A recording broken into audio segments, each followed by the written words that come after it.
Hello students, 10th Maths Chapter 3 Algebra Example 3.8 இந்த வீடியோல பார்க்கலாம். Solve 1 by 2x plus 1 by 4y minus 1 by 3z which is equal to 1 by 4. அடுத்து 1 by x is equal to 1 by 3y. அடுத்து 1 by x minus 1 by 5y plus 4z is equal, 4 by z is equal to 2 by 15 அப்படினோட mixed ஃபிராக்ஷன்ல கொடுத்திருக்காங்க. இந்த மூணு equation கொடுத்து நமக்கு சால்வ்னு கொடுத்திருக்காங்க. So நம்ம வந்து x ஓட வேல்யூ, y ஓட வேல்யூ, z ஓட வேல்யூ நம்ம கண்டுபிடிக்கிற மாதிரி இருக்கும். இந்த மாதிரி ஃபிராக்ஷன்ல 1 by x அப்படி இந்த மாதிரி இருந்துச்சு, டினாமினேட்டர்ல அந்த வேரியபிள் இருந்துச்சு அப்படினா நம்ம என்ன செய்யணும் அப்படினா let 1 by x is equal to p, 1 by y is equal to q, 1 by z is equal to r அப்படினு நம்ம ஒரு வேரியபிள் கொடுத்துக்கிறோம். சரிங்களா? அப்புறம் என்ன செய்யறோம்னா இந்த வேல்யூவை வந்து இந்த மூணு ஈக்குவேஷன்லயே சப்ஸ்டிடியூட் பண்ணி ஈக்குவேட் பண்ணி ஒரு நார்மலான ஒரு ஈக்குவேஷன் மாதிரி கொண்டு வரணும். பாருங்க, the equation can be written as first equation பாருங்க 1 by 2x அப்படின்னு இருக்குது. 1 by x க்கு பதிலா pன்றத போட்டோம்னா p by 2 னு இருக்கும். அதான் இங்க எழுதிருக்கோம் p by 2 plus இங்க பாருங்க 1 by 4y. அப்ப 1 by y க்கு பதிலா என்னது q. so q by 4. so q by 4 minus 1 by 3z அப்படின்னு இருக்கும். 1 by z க்கு பதிலா என்ன ஆகும், r போடுறோம். so r by 3 which is equal to 1 by 4 அப்படின்னு இருக்கு. இப்போ இந்த ஈக்குவேஷனை சால்வ் பண்றோம். இப்போ டினாமினேட்டர்ல இருக்க எல்லாமே வேற வேற நம்பர்ஸா இருக்கும். ஸோ நம்ம எல்சிஎம் எடுக்கிறோம். எல்சிஎம் எடுத்தோம் அப்படின்னா நம்மளுக்கு 4 4s are 2 2s are 12, 2 2s are 4, 4 3s are 12. 12 நம்மளுக்கு எல்சிஎம் கிடைச்சிருக்கு. ஸோ 12 போட்டுட்டு இப்போ இங்க டினாமினேட்டர்ல வந்து 2 இருக்கு. ஸோ நம்மளுக்கு இங்க 12 வரணும் அப்படின்னா 6ஆல மல்டிபிள் பண்ணணும் மேலேயும் கீழே. ஸோ 6 இங்க மல்டிபிள் பண்றோம் அப்படின்னா 6p அப்படின்னு வரும். இங்க 6 மல்டிபிள் பண்ணோம்னா 12 வந்துடும். ஸோ நான் காமனா இங்க 12ன்னு போட்டுக்கிறேன். அப்போ வந்து 6p. ஸோ 6p பிளஸ் இங்க 4 டினாமினேட்டர்ல இருக்கு. அப்போ மேலே எதால மேலேயும் கீழே மல்டிபிள் பண்ணா கீழே 12 வரும்னா 3. 4 3s are 12. ஸோ வந்து 3q போடணும். ஸோ பிளஸ் 3q மைனஸ் இங்க 3 இருக்கு. அப்போ 4ஆல மல்டிபிள் பண்ற மாதிரி இருக்கும். So minus 4r divided by 12 which is equal to 1 by 4 அப்படின்னு இருக்கு. டினாமினேட்டர்ல இருக்க இந்த 12 வந்து இங்க நியூமரேட்டருக்கு வந்துடும். இப்படி வந்து இங்க வரும்போது மல்டிபிள் 12 வரும். ஸோ 12 by 4 அப்படின்னு எழுதிக்கலாம். ஸோ அது மாதிரி எழுதியிருக்கேன். இப்போ 6p plus 3q minus 4r is equal to 12 by 4. But 4 வந்து 1 டைம், 12 வந்து 3 times 4 டேபிள்ல. அடுத்து பார்த்துட்டோம் அப்படின்னா இது வந்து ஒரு ஈக்குவேஷன் மாதிரி இருக்கு. அது அப்படியே எழுதிக்கலாம். 6p plus 3q minus 4r which is equal to 3 அப்படின்றத ஃபர்ஸ்ட் ஈக்குவேஷன் அப்படின்னு வச்சுக்கிறோம். அடுத்து செகண்ட் நம்மளுக்கு என்ன கொடுத்துருக்காங்க கொஸ்டின்ல 1 by x is equal to 1 by 3y அப்படின்னு கொடுத்துருக்காங்க.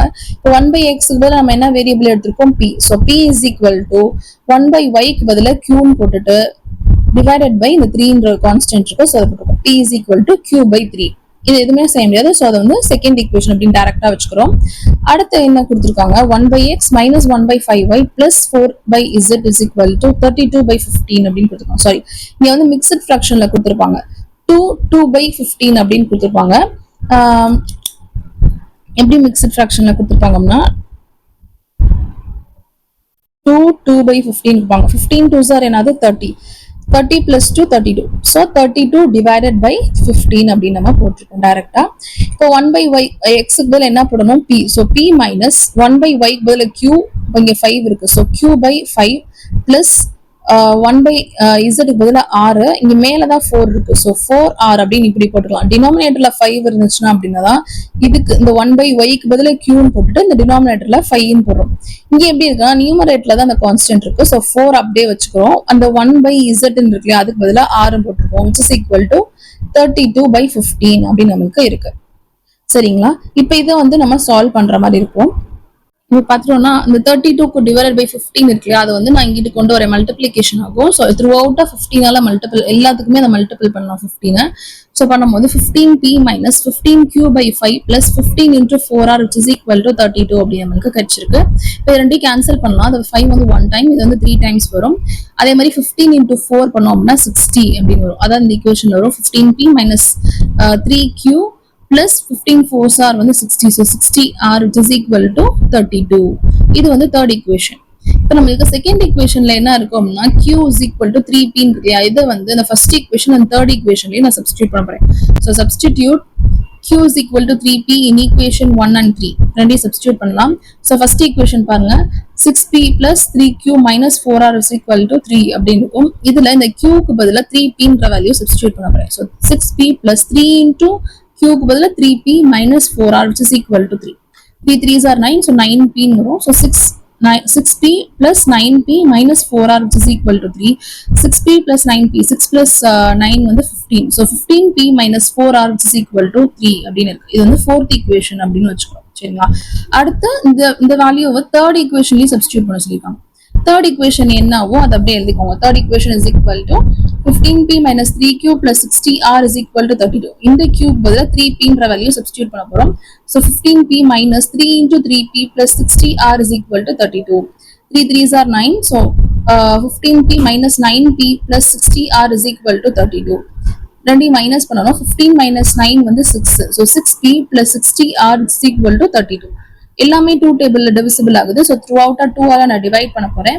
இங்க 2 ஆல டிவைட் பண்ணோம்னா 3 வரும். ஸோ 3p பிளஸ் இங்க 2 ஆல டிவைட் பண்றோம் 30. So 30r which is equal to இங்க 2 ஆல டிவைட் பண்ணோம் அப்படின்னா 16 டைம்ஸ் வந்து 32 வரும். So 3p plus 30r is equal to 16. இது வந்து 5th equation அப்படின்னு நான் வச்சுக்கிறேன். இப்போ இந்த 4th equationையும் 5th equationையும் சால்வ் பண்ணி நம்மளுக்கு ஏதோ ஒரு வேல்யூ கிடைச்சிடும். சரிங்களா? ஸோ இந்த ரெண்டு இதையும் நான் வந்து சால்வ் பண்ண போறேன். சால்வ் பண்ணும்போது நம்ம பாருங்க எதை கேன்சல் பண்ற மாதிரி பண்ணணும். ஏதாவது ஒரு வேரியபிள் வந்து கேன்சல் பண்ற மாதிரி கொண்டு வரணும். இப்போ இங்க 15p இருக்கு, இங்க 3p இருக்கு. இங்க வந்து நான் 5 ஆல மல்டிபிள் பண்ணேன் இந்த த்ரூ அவுட்டா அப்படின்னா இங்க 15p வரும். ஸோ நம்ம வந்து கேன்சல் பண்ற மாதிரி இருக்கும் இந்த 15p இந்த 15pயும். அப்புறம் வந்து ஆரோட வேல்யூ வச்சு ஆரோட வேல்யூ சப்ஸ்டியூட் பண்ணி கண்டுபிடிச்சிடலாம். சரிங்களா? ஸோ நான் இங்க இந்த 5th equationல வந்து த்ரூ அவுட்டா 5 ஆல நான் இது மல்டிபிள் பண்ண போறேன். பாருங்க சால்விங் 4 and 5. 4th equation என்னது 15p minus 4r is equal to 3. 5th equationல 5 ஆல மல்டிபிள் பண்றோம். So 15p 5 3s are 15. So 15p plus 30 into 5 வந்து 150. So 150r which is equal to 16 into 5 வந்து 80. ஸோ 80 அப்படின்னு வந்திருக்கு. இப்போ வந்து மைனஸ் சைன் சேஞ்ச் பண்றோம். அப்போ வந்து இது கேன்சல் ஆயிரும். 15p கேன்சல் ஆயிருது.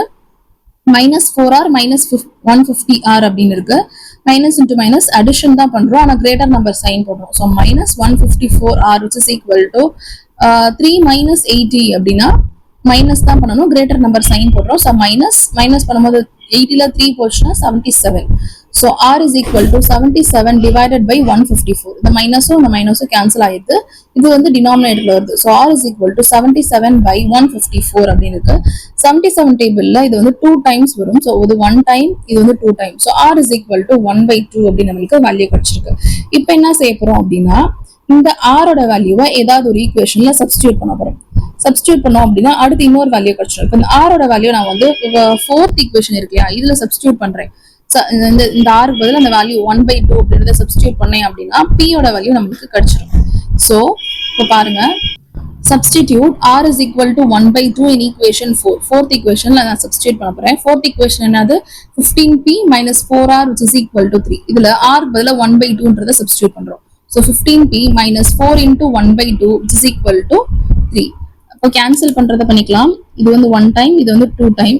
So 15p minus 2 which is equal to 3 அப்படின்னு இருக்கு. இந்த 2 இங்கிட்ட வரும்போது அடிஷன் ஆகுது. So 15p is equal to 3 plus 2 வந்து 5. அதான் எழுதிருக்கோம். 15p is equal to 5. p is equal to 5 divided by 15. Multiplication இருக்குது. இங்கிட்ட வரும்போது டினாமினேட்டர்ல டிவிஷன்ல வருது. So p is equal to 5/15. இப்போ கேன்சல் பண்ணோம் அப்படின்னா 5 டேபிள்ல இது 1 டைம், இது வந்து 3 டைம்ஸ் வரும் 15. So p is equal to 1/3 அப்படி நமக்கு வேல்யூ கிடைச்சிருக்கு. இந்த p யோட வேல்யூவை நம்ம செகண்ட் ஈக்குவேஷன் இருக்கு இல்லையா அதுல சப்ஸ்டியூட் பண்ணோம் அப்படின்னா நம்மளுக்கு q யோட வேல்யூ கிடைச்சிடும். செகண்ட் ஈக்குவேஷன் என்னது q is equal to 3p. இதுல p க்கு பதிலா 1/3 சப்ஸ்டியூட் பண்ண போறோம். So q is equal to 3 into 1/3. Cancel பண்ணோம்னா 1. So q is equal to 1 அப்படி நமக்கு வேல்யூ கிடைச்சிருக்கு. இப்போ நம்மளுக்கு r ஓட வேல்யூ, p யோட வேல்யூ, q ஓட வேல்யூ தான் நமக்கு கிடைச்சிருக்கு. r is equal to 1/2, p is equal to 1/3, q is equal to 1 அப்படி நமக்கு வேல்யூ கிடைச்சிருக்கு. நம்ம இதுக்கு எல்லாத்துக்கும் நம்ம உனக்கு லெட்னு எழுதியிருக்கோம். 1/x தான் வந்து நம்ம p ன்னு எடுத்திருக்கோம். அது மாதிரி 1/y தான் வந்து நம்ம r ன்னு எடுத்திருக்கோம். 1/y வந்து q ன்னு எடுத்திருக்கோம். அந்த 1/z வந்து r ன்னு எடுத்திருக்கோம். இந்த மாதிரி தான் கொஸ்டின்ல 1/x 1/y 1/z இப்படி தான் கொடுத்துருக்காங்க. ஸோ அதே மாதிரி நம்ம வந்து x y z தான் நம்ம வேல்யூ கண்டுபிடிக்கணும். ஸோ அதை வந்து x y z pqr நம்ம மாத்தணும். So p is equal to 1 by x அப்படின்னா இங்க மல்டிபிள் கிராஸ் பண்றோம். இப்போ வந்து எக்ஸ் என்னவா இருக்கும் 1 by p ஆ இருக்கும், அதோட ரெசிப்ரோக்கலா இருக்கும். So X is equal to 1 by p ஆ இருக்கும். அதே மாதிரி q வந்து 1 by y அப்படின்னா அதோட ரெசிப்ரோக்கலா இருக்கும். So y is equal to 1 by q. r is equal to 1 by z அப்படின்னா z is equal to 1 by r ஆ இருக்கும். சரிங்களா? இப்போ நம்மளுக்கு x is equal to 1 by p. So 1 by p னா இதோட ரெசிப்ரோக்கல் தான். இது வந்து p யோட வேல்யூ அப்படின்னா p யோட வேல்யூ 1 by 3 அப்படின்னா 1 by p யோட வேல்யூ என்ன இருக்கும், இதோட ரெசிப்ரோக்கல். அப்ப ரெசிப்ரோக்கல் பண்ணோம்னா 3 by 1. அப்போ வந்து 3 தான் value. So X is equal to 3 அப்படி நம்மளுக்கு வேல்யூ கிடைச்சிருக்கு. அதே மாதிரி இங்க பாருங்க y is equal to 1 by q. 1 by q இங்க வந்து q வந்து 1னா 1 by q யோட வேல்யூ என்ன இருக்கும், 1 by 1 ஆ இருக்கும். So y is equal to 1. சரிங்களா? அடுத்து r is equal z is equal to 1 by r ன்னு இருக்கு. இப்போ r ஓட வேல்யூ என்னது 1 by 2. அப்போ 1 by r ஓட வேல்யூ என்னவா இருக்கும், இதோட ரெசிப்ரோக்கல். So 2 by 1. அப்போ வந்து 2. So z is equal to 2. நம்மளுக்கு வேல்யூ என்னென்ன கிடைச்சிருக்கு, x is equal to 3, y is equal to 1 and z is equal to 2 அப்படி நம்மளுக்கு வேல்யூ கிடைச்சிருக்கு. இதோட இந்த சம் முடிஞ்சு. தேங்க்யூ.